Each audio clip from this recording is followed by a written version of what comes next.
গানে গানে যদি আমার মনের কথা তোমার মনের কাছে পৌঁছে যায়, হতে পারে এই খোলা আকাশে আকাশে পাশাপাশি বসতে চায়। এই গানগুলো যে কোনোদিন দিনের আলো দেখবে সেটাই আশা ছেড়ে দিয়েছিলাম। আগে গানগুলোর সঙ্গে আর কি, গানগুলোর সন্তানের মতন হয়তো যেগুলো তৈরি করছি আরো বেশি অ্যাটাচ ছিলাম। যত দিন যাচ্ছে অ্যাটাচমেন্ট চলে যাচ্ছে আর কি, যে ঠিক আছে আমি কি ভেবে লিখি, কিভাবে মানুষ ইন্টারপ্রেট করে। গান লেখা গানের সংখ্যা হয়তো 700-র কাছাকাছি, কিন্তু মুক্তি পেয়েছে 200 মতন হয়তো গান, তো 500 মতন গান এখনো পড়ে আছে আর কি। আমি তো নিজের গানগুলো শুনি না খুব একটা, শুধু ত্রুটি ধরা পড়ে গানগুলোর, তো অপমানিত আমরা রেগুলারলি হতে থাকি। সোশ্যাল মিডিয়া মোটামুটি ক্র্যাশ করে গেছে, এবং যখনই আমি কেন আপনারা সবাই যখনই নিউজ ফিড খুলছেন তখন দুটো নামই দেখা যাচ্ছে, তাদের নানা স্নিপেট দেখা যাচ্ছে। হ্যাঁ, ঠিকই ধরেছেন, আমি দেব এবং শুভশ্রীর কথা বলছি। কিন্তু দেব শুভশ্রীর যে গানে আপনারা গুনগুন করছেন, আমি গুনগুন করছি, সেই মানুষটা না থাকলে হয়তো এই সুন্দর সুন্দর গানগুলোই আমরা পেতাম না। আমার সঙ্গে আজকে দ্য ওয়ালে রয়েছেন the one and only Anupam Roy. প্রথমেই দ্য ওয়ালে তোমাকে অনেক অনেক ওয়েলকাম। এই যে একটা ওভারওয়েলমিং রেসপন্স, কেমন লাগছে? ভাবিনি, সত্যি সত্যি ভাবিনি, কারণ এই গানগুলো যে কোনোদিন দিনের আলো দেখবে সেটাই আশা ছেড়ে দিয়েছিলাম। সেই গান দিনের আলো দেখলো এবং সেগুলো মানুষ এইভাবে গ্রহণ করলো আর কি। আমাদের ভয় লাগে কি যে গানগুলো বোধহয় পুরনো হয়ে গেছে, কারণ মানুষের রুচি তো পাল্টায়, এবং সাউন্ডটা বোধহয় আর চলছে না, এইসব চিন্তা থাকে। তারপর দেখলাম ওসব কিছু যায় আসে না, যদি মানুষের গান ভাল লাগে সব সাউন্ডেই গান ভাল লাগে। আমার তুমি এই ছবির মিউজিক ডিরেক্টর, যখন ব্রিফ করা হয়েছিল তোমাকে, যখন কেজি বা যাদের সঙ্গে তোমাদের মিটিং হয়েছিল, বিভিন্ন মুডের গান, একটা ভীষণ প্রেমের গান, একটা মায়ের গান, একটা দুঃখের গান, বিরহের গান, এই যখন আর একটা দুঃখের গান আসছে, ওইটা এখনো আমরা দেখতে পাইনি, এখনো শুনতে পাইনি। তো এই যে বিভিন্ন ইমোশনসকে একজন মিউজিক ডিরেক্টরের মাথায় রাখতে হয়, অনুপম রায়ের প্রসেসটা কি, সে কিভাবে তার কাজটাকে এগোয়? এই ছবিটাকে দুভাবে ভাগতে হবে আর কি, 10 বছর আগের আমি, 10 বছর পরের আমি আর কি। আচ্ছা, সেই বছর সেই সময় গানে গানে মা হচ্ছে সেই সময়কার লেখা। আচ্ছা। আর এই যে কোনোদিনও হবে না দেখা, সেটা একদম নতুন লেখা।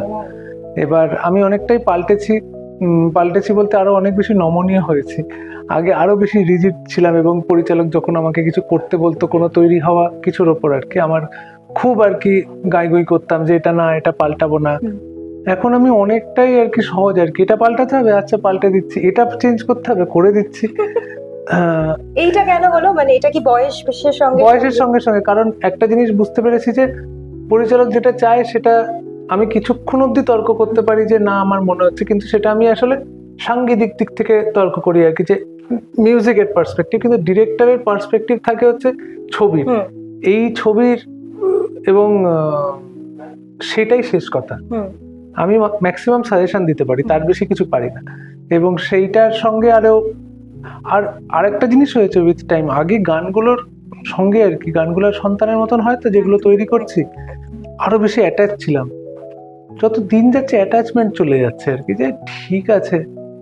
এটা কি বড্ড বেশি পেশাদার হয়ে যাচ্ছে অনুপম? হতে পারে আর কি, জানি না আর কি, কারণ ওই মানে অল্প বয়সে অনেক বেশি ওগুলোকে আঁকড়ে থাকতাম আর কি। এখন আমি অতটা আঁকড়াই না আর কি, কারণ আমি উইথ এজ আর কি, যে দেখেছি আর কি মানুষের কাছে আমি কি ভেবে লিখি, কিভাবে মানুষ ইন্টারপ্রেট করে, কোনো ঠিক ঠিকানা নেই। সুতরাং হোক যেমন হচ্ছে। শোনো, অন্যরকম শোনালো কথাটা, কারণ সবাই এক বজ্ঞা বলেন যে প্রতিটা গান আমার প্রিয়। এরকম কোনোদিনও হচ্ছে তোমার একটা গান লিখেছো, রিলিজও হয়েছে, মুক্তির পর তোমার মনে হচ্ছে ধরে আমার ভালো লাগছে না? বেশিরভাগ গানই তাই। আমি তো নিজের গানগুলো শুনি না খুব একটা, শুধু ত্রুটি ধরা পড়ে গানগুলোর কানে, যে এইটা করেছিলাম, এই শব্দটা ব্যবহার করেছিলাম, এটা তো করা উচিত হয়নি আমার সেই সময়, কিন্তু কি করা যাবে, হাত থেকে গুলি বেরিয়ে গেলে তার কিছু করা যায়। সেটাই। যাই হোক না, আমাদের একদমই এটা মনে হয় না তোমার প্রত্যেকটা গানই আমার দর্শকদের প্রিয়। কেন বলছি আমি এটা, আরো কারণ 4 তারিখ যখন নজরুল মঞ্চে অনুষ্ঠানটা হচ্ছে, দেব শুভশ্রীকে নিয়ে উন্মাদনা তো ঠিক আছে, আমার মনে আছে তার আগে কৌশিকদা, রানাদা, তুমি এবং আরেকজন কেউ ছিলেন স্টেজে, 4 জন যখন তোমাদেরকে বসানো হলো, প্রত্যেকের নাম ডাকা হচ্ছিল। আমার মনে আছে অনুপম রায় যখন ইন্ট্রোডিউস করানো হলো তোমাকে, এবং অসম্ভব একটা চিৎকার, মানে চিৎকার বলবো না, কোলাহল অডিয়েন্স থেকে ইয়ে করে যেমন হয়, সেই যে একটা অসম্ভব উন্মাদনা। এবং তারা কিন্তু বিভিন্ন জায়গা থেকে আসছেন। একটা লোকের ধারণা আছে অনুপম রায় মানে হয়তো একটু পশ অডিয়েন্স, একটু নিশ অডিয়েন্স, সেটা আজ ভুল আমার মনে হয়। তুমি কি বলবে? না দেখো, সত্যি ওরকম শুধু একটা সেকশনের অডিয়েন্স হলে আমি কিন্তু এতদিন টিকে থাকতে পারতাম না। বিভিন্ন জায়গাতেই মানুষ গান শোনে আর কি আমার। আর তুমি যে উন্মাদনা, যে চিৎকারের কথা বললে, সেগুলো তো আমরা অনুষ্ঠানে গিয়ে শুনে অভ্যস্ত। আর অনুষ্ঠানটা কোথায় হচ্ছে সেটাও দেখতে হবে। হচ্ছে নজরুল মঞ্চে, আর নজরুল মঞ্চ হচ্ছে আমাদের একটা কি বলবো তীর্থস্থানের মতন আর কি। আমরা এত অনুষ্ঠান করি এবং ওখানে মানুষ যারা এসেছে তারা আমাকে দেখে অভ্যস্ত আর কি। আমি যখন মঞ্চ নিচ্ছি তাদের এক্সপেকটেশনই আলাদা থাকে আর কি। এই মুহূর্তে কতগুলো গান এই ধূমকেতুর মতো যেগুলো হয়েও হয়নি, মানে সন্তানের ডেলিভারি হয়নি, হ্যাঁ এরকম মানে রেডি হয়ে পড়ে আছে। হ্যাঁ দেখো, এটা দুটো সেকশন করি, ক্যাটাগরি করি। একটা হচ্ছে যে আমার তৈরি হয়ে আছে, আর একটা হচ্ছে যে রেকর্ডিং হয়ে আছে, ঠিক হয়ে আছে, তবু মুক্তি পায়নি। এইটার সংখ্যা অনেক কম। এখানে হয়তো 12টা মতন গান থাকবে যেগুলো সবকিছু রেডি, কিন্তু ছবিটা আটকে গেছে কোনো কারণে, যেভাবে ধূমকেতু আটকে ছিল, যে গানগুলো মুক্তি পায়নি। এবার আসে হচ্ছে যেগুলো আমার লেখা আছে কিন্তু মুক্তি পায়নি। এই লিস্টটা তো সারাক্ষণ বাড়ছে। প্রায় মানে আমার গান, লেখা গানের সংখ্যা হয়তো 700-র কাছাকাছি, কিন্তু মুক্তি পেয়েছে 200 মতন হয়তো গান। তো 500 মতন গান এখনো পড়ে আছে আর কি। মানে এগুলোর ভবিষ্যৎ কি? মানে এগুলো দেখি কোন পরিচালকের পছন্দ হয়, কোন অ্যালবামে যদি ব্যবহার করা যায় কোনো। দেব শুভশ্রী নিয়ে তো আমাদের একটা ইমোশনস রয়েছে সাধারণ মানুষের।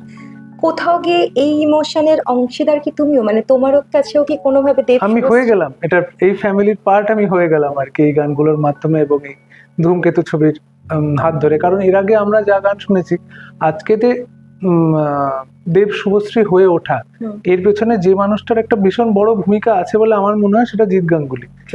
এবং জিৎদার ওই গানগুলো মানুষ এত ভালোবেসেছে। আমি যখন এই চ্যালেঞ্জ হোক বা ওই সময়কার ছবিগুলো আর কি বেরোচ্ছে, আমি তখন ব্যাঙ্গালোরে থাকি, অন্য পেশাতেও আমি তখন ইঞ্জিনিয়ারিং এ চাকরি করি, কিন্তু আমি এই ছবিগুলো কিন্তু দেখিনি কোনোদিনই।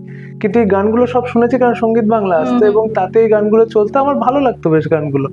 এবং তখন ওই করে জিৎ গাঙ্গুলির নামের সঙ্গে পরিচয় হয় আমার। এবং বছরের পর বছর মানুষকে মানে এত আনন্দ দিয়েছে জিৎদা এই গানগুলোর মাধ্যমে, যে আসলে এই যে নায়ক নায়িকা তৈরি হচ্ছে, একটা কাপল তৈরি হচ্ছে, একটা পেয়ার তৈরি হচ্ছে, এর পেছনে মানে মিউজিকের একটা বড় ভূমিকা থাকে একদম। এবং সত্যি সত্যি লোকে ছবির নাম ভুলে যায় কিন্তু গান মনে রাখে আর কি। এবং আমার দৃঢ় ধারণা এই গানে গানেটা আমরা আগামী 20-25 বছর বাদেও হয়তো গুনগুন করব, সেটা আমি জানি না, কিন্তু জিৎদার একটা বড় ভূমিকা আছে বলে আমার মনে হয়। আর আমার যেটা, এই যে তোমার 3টে গান মুক্তি পেয়েছে, আরেকটা গান তুমি বললে যে আগামী দিনে আসতে চলেছে, পার্সোনাল ফেভারিট। কে জানি, সন্তান নির্বাচন করা ভীষণ কঠিন, ওরকম করে হয় না, বাট স্টিল হয় না, খুব মুশকিল আর কি।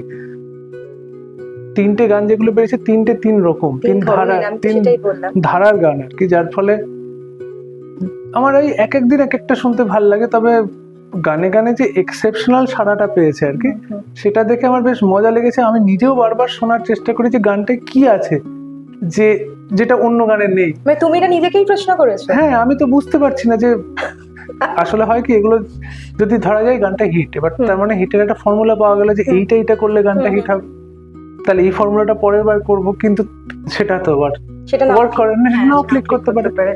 সুতরাং আমি বোঝার চেষ্টা করছি কি এমন আছে গানটাতে যেটা মানুষের এত ভালো লেগেছে।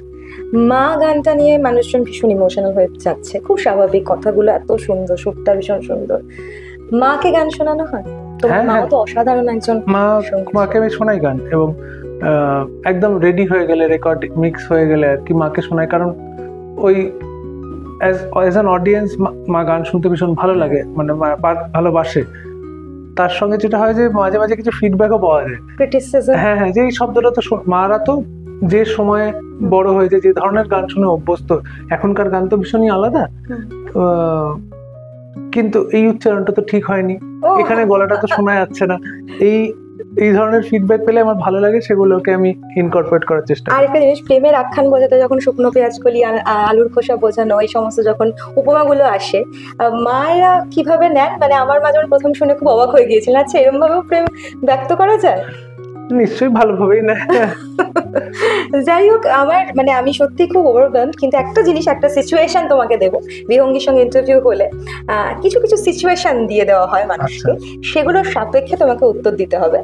একটু বলি, প্রথম সিচুয়েশন হচ্ছে আনন্দে কেঁদে ফেলেছিলাম, এই কথাটা বললে অনুপম রায়ের প্রথম কোন ইনসিডেন্টের কথা মাথায় আসে? দেখো, সত্যি কথা বলতে আনন্দে আমি কোনোদিনই কাঁদিনি, কিন্তু আনন্দে কাঁদে, আনন্দাশ্রু যেটাকে বলা হয়, হ্যাপি টিয়ার্স।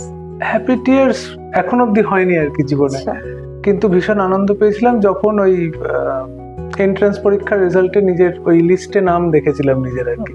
কারণ ওই পরীক্ষাটার জন্য তো খুব খেটেছিলাম, এবং ওই একটা হলে সবাই, তখনও তো কম্পিউটার মানে অনলাইন আসেনি আর কি, সেই লিস্টে নাম খোঁজা যাচ্ছে, আছে আছে আছে আছে, অনেকেই হতাশা দেখতে পাচ্ছি, কারণ সেই খুঁজছে কিন্তু নাম পাওয়া যাচ্ছে না। সেটা আমারও একটা ভেতরে হচ্ছে, আমার নামটা থাকবে তো থাকবে তো, করতে করতে যখন নিজের নামটা দেখলাম আর কি, ওর চাইতে আনন্দ আমি জীবনে আর কিছুতে পাইনি। সেকেন্ড সিচুয়েশন ইজ, তোমারই গান ধার করে মনে হয়েছিল আমাকে আমার মতো থাকতে দাও। এগুলো মাঝে মাঝেই মনে হয় আর কি, যখন আমি সামান্য জামা কাপড়ের দোকানে যাই এবং নিজের জামা কাপড় বেছে কেনার যে মুহূর্তগুলো, সেখানেও যখন আমার সেলফি এবং অটোগ্রাফ এইটার চলতে থাকে আর কি, তখন আমার বলতে ইচ্ছে করে আর কি। বেশ, শুনে নিলেন কিন্তু আপনারা, সব সময় ডিস্টার্ব করা চলবে না। থার্ড সিচুয়েশন ইজ, আরেকটা খুব মিষ্টি গান আছে, তার লাইন আজও তাকে মনে পড়ে, এনিওয়ান। আমার দিদিমাকে খুব মনে পড়ে আর কি, কারণ বাড়িতে যে শাসনটা ছিল দিদিমার কাছে, সেই শাসনগুলো পাওয়া যেত না, সেগুলোর থেকে আমি আর কি মুক্তি পেতাম আর কি। এবং আমি অপেক্ষা করে থাকতাম যে দিদিমা আসলে আমি এই প্রচন্ড কড়া শাসন বাবা আর মায়ের থেকে আমি একটু মুক্তি পাবো। Last but not the least, অপমানিত হয়েছিলাম কিন্তু ঘুরে দাঁড়িয়েছিলাম। দেখো, অপমানিত আমরা রেগুলারলি হতে থাকি, এখন এটা ইউজ টু হয়ে গেছি আর কি। এরকম কোনো পার্টিকুলার ইনসিডেন্ট যেটা কিনা হতেই পারে, স্ট্রাগলিং পিরিয়ড সবার থাকে আমাদের। অ্যাকচুয়ালি অপমান মনে রাখলে না নিজেরই কিন্তু লোকসান আর কি, এটা নেগেটিভিটি তো এগুলো। এবং আমি দেখেছি অনেক মানুষ অপমান ভীষণ সেটাকে নিয়ে চর্চা করে এবং সেটাকে ফরগিভিং কি মানে ক্ষমাশীল। হ্যাঁ হ্যাঁ, একদমই ফরগিভিং আর কি। এবার ওই মনে রাখলে নিজের মধ্যে একটা নেগেটিভিটি এবং সবকিছু চারিদিকটা আর কি মানে ঠিক নেমে রাখে, এবং কোনো ক্রিয়েটিভিটি, কোনো ভালো কাজ এর থেকে বেরোবে না আর কি। মনটা ওটাতেই so you have to just move on. Surely surely শেষ করবো, কিন্তু তার আগে তোমাকে পেয়েছি, ধূমকেতু নিয়ে কথা হচ্ছে, একটা গান। আমার ইচ্ছে তুমি যদি একটু গানেটা শোনাও, এবার বাকিটা ইজ আপ টু ইউ। গানে গানে যদি আমার মনের কথা তোমার মনের কাছে পৌঁছে যায়, হতে পারে এই খোলা আকাশে আকাশে পাশাপাশি বসতে চাই, আর বেশি কিছু আশা করো না, আর বেশি ভালো বাসা করো না।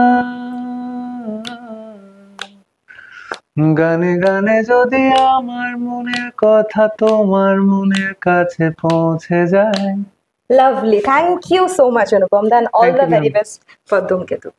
ক্যামেরা শুভমের সঙ্গে বিহঙ্গী, দ্য ওয়াল, কলকাতা।